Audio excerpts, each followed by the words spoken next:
Jadi latar belakang riset ini adalah peristiwa di Kanjuruhan, di Stadion Kanjuruhan waktu itu. Kepolisian melakukan penanganan massa dengan menggunakan gas air mata dan mengakibatkan banyak sekali korban jiwa yang meninggal dalam kejadian tersebut, baik secara langsung maupun tidak langsung.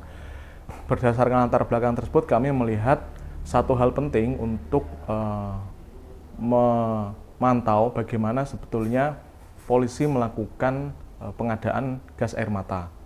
Jadi riset ini berawal dari tragedi di Kanjuruhan, lalu kami melihat pengadaan di Polri, terutama untuk pengadaan gas air mata selama kurun waktu 2013 sampai 2022, di mana pada saat itu terjadi peristiwa di Kanjuruhan.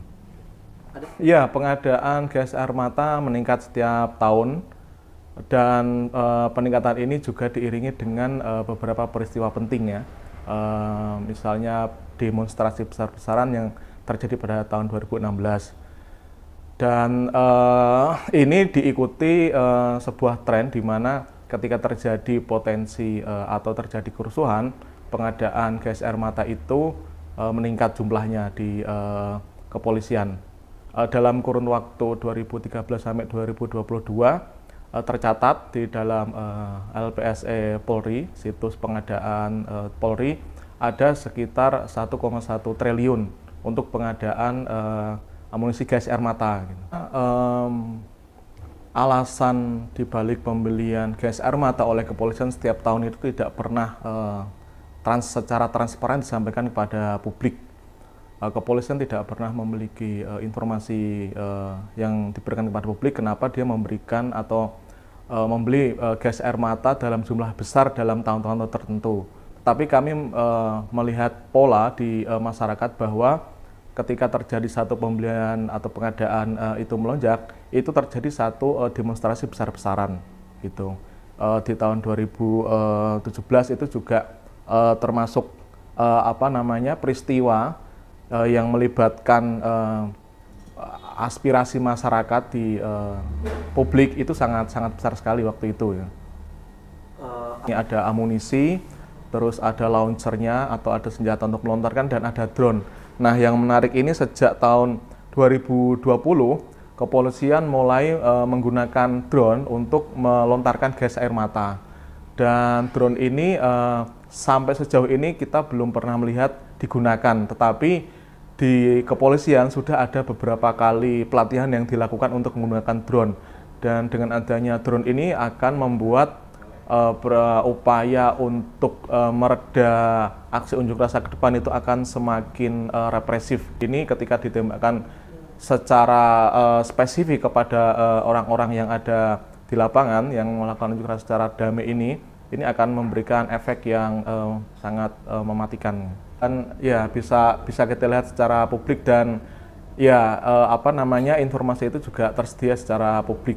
Cuma sekarang memang kita melihat drone itu belum pernah digunakan, dan kita berharap Polri tidak melakukan upaya yang luar biasa untuk menghalau para pengunjuk rasa yang menyampaikan aspirasi secara damai.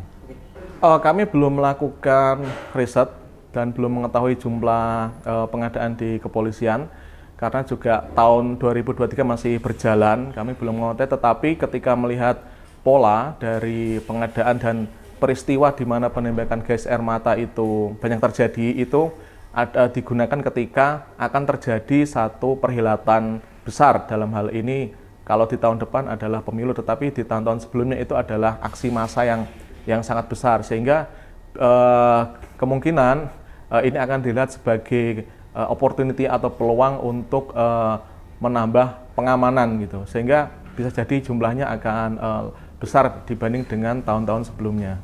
Bisa dilihat di situ?